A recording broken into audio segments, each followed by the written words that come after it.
dislodged ethnicity as the central organizing principle of our politics, thereby retiring for good the ethnic mobilization and personality cults, together with their culture and practices of exclusion, discrimination, patronage, tribalism, and nepotism.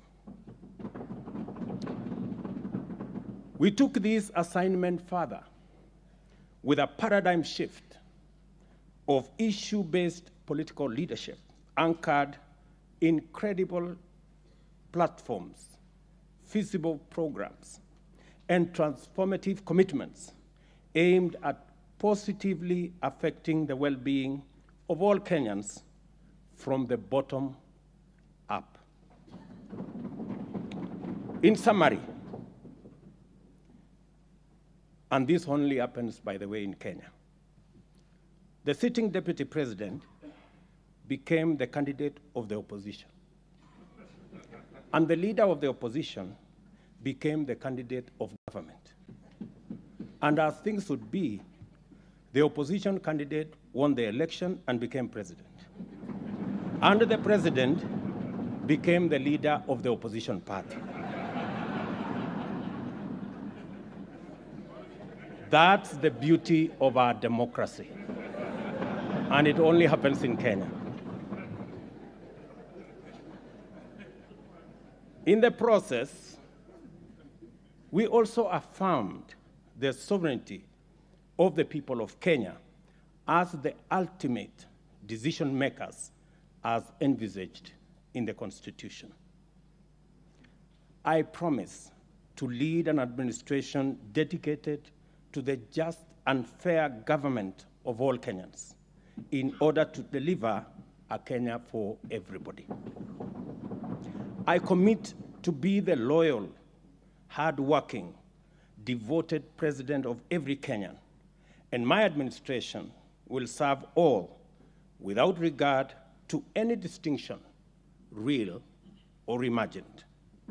Certainly, service delivery under my administration shall be impartial, regardless of political affiliation or voter preference.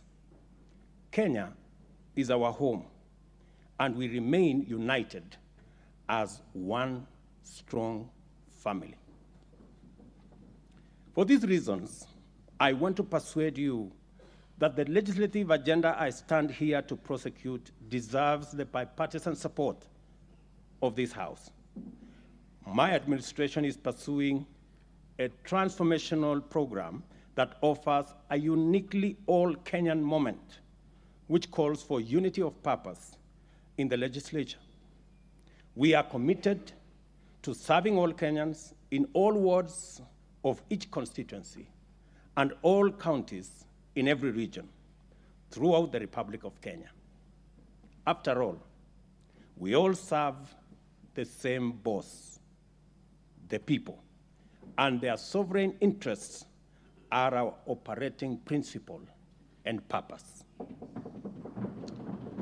I will run out standing orders to facilitate cabinet secretaries to articulate government agenda, explain policy, and answer questions on the floor of the House to enhance executive accountability to the people of Kenya through their elected representatives.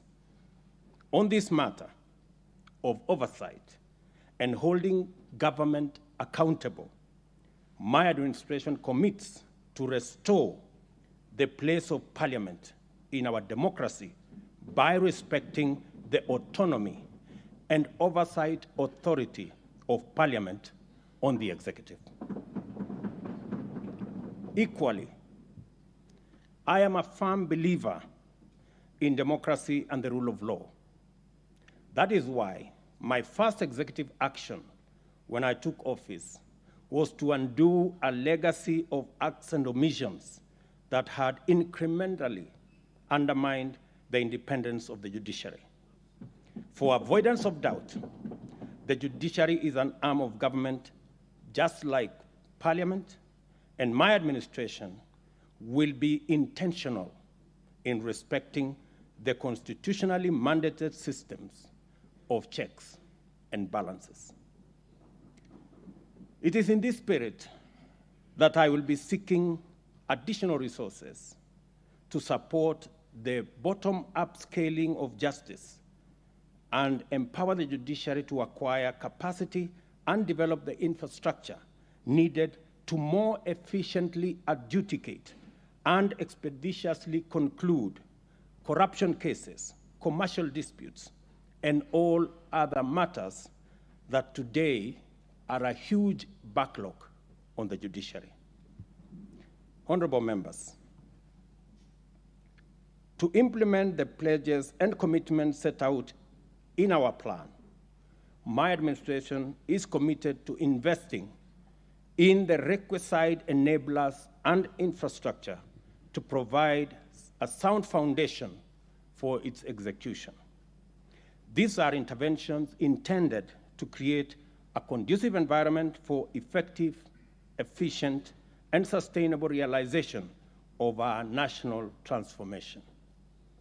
We are on a mission to dramatically scale up productivity in agriculture and make sure that every Kenyan farmer, fisherman, and pastoralist contributes to sustainable economic growth by contributing to adequate and affordable food, generating greater incomes, and producing the raw materials required by the agro-industrial and manufacturing value chains. This will boost Kenya's export performance and create millions of jobs. Consequently, we have been deliberate in our efforts to restore sanity and introduce greater responsibility in the management of public resources. One significant intervention is the resolve to abandon consumption subsidies in favor of supporting and investing in production. This is why we have made available fertilizer to our farmers at cheaper rates of 3,500 per 50 kilogram bag, down from 6,500. We are exploring further mechanisms to bring these prices down. We have an obligation to redeem our pledge to our small traders, the hawkers, the mamambogas, the bodabodas, that every person who sells any good or service gets to work and earns a decent livelihood enough to place them on the path to wealth through saving and investment. The hustler economy has to flourish and form the foundation of broader economic transformation while catalyzing the widening of the national revenue base. Our agenda here is to take necessary measures to create an enabling environment for business people to thrive and decriminalize enterprise. Affordable credit makes a huge difference in the rate of business growth. Access to affordable credit is like a magic formula. The current Credit Reference Bureau approach of blacklisting debtors is zero-sum, punitive, and has arbitrarily locked millions of business out of the credit system. It is time to shift the formula to a credit scoring system which allows lenders to apply customer segmentation and at the same time end the stigma of blacklisting. We have held productive conversations with operators of the Fuliza and M-Shwari platforms on the modalities of reducing their lending rates. I am happy to report today that yesterday, our engagement finally culminated in undertaking by the platform operators to reduce the cost the cost of credit by 50%, and this is a significant step towards unlocking billions of shillings needed to spur economic activity by once again expanding financial inclusion. My administration will allocate resources every year to the Hustler Fund, from which micro, small, and medium enterprises can access affordable credit to start and expand their businesses.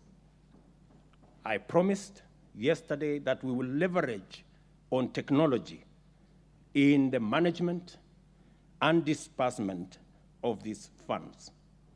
And shortly, we will be bringing to this House the legislation and the regulatory framework to operationalize this fund. There is tremendous opportunity for this House to fully take up its role in resolving the systemic issues of limit to access affordable homes and affordable financing. This administration will unlock housing for the nation by doing a couple of interventions. Number one, we will work on the provision of land for affordable housing, both public and private. And number two, we will provide access to affordable and stable financing for those engaged in social, affordable housing across the country. These two measures will allow us to undertake mass housing production and thereby shape our approach to urban development and spatial planning, which, unlike before, will deliver sustainable and inclusive human settlement. I also wish to express our intention to bring to this House legislative proposals to provide a framework for a housing offtake plan, which will create incentives for developers to invest more money into our housing strategy and on the strength of guaranteed offtake of completed units. To actualize the enabling infrastructure, we intend to take the following steps. A public-private partnership funding framework is envisaged for large capital projects.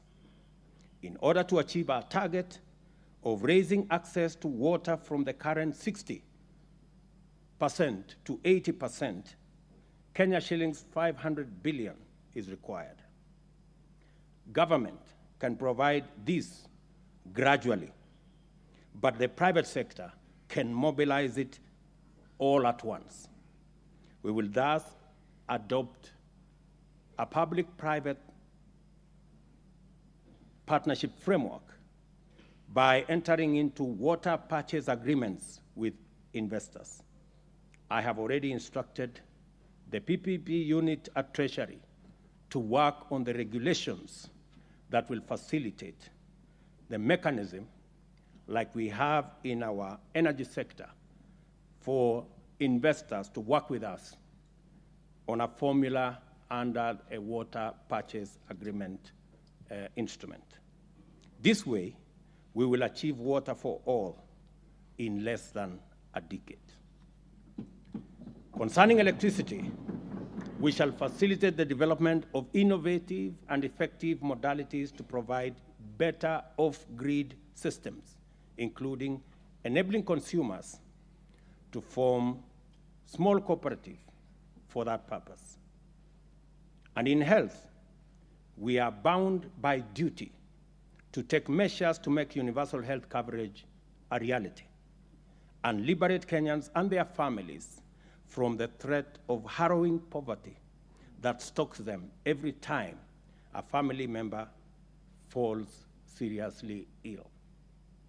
In our plan, and through your support, we will restructure our primary health system so that we put more resources into promotive, preventive, and early diagnosis. A key driver of this realization is the National Health Insurance Fund, whose restructuring is not only necessary for efficiency, but also enables it become a fit-for-purpose social insurance scheme that caters for all, including those suffering from chronic diseases. Digital technology has become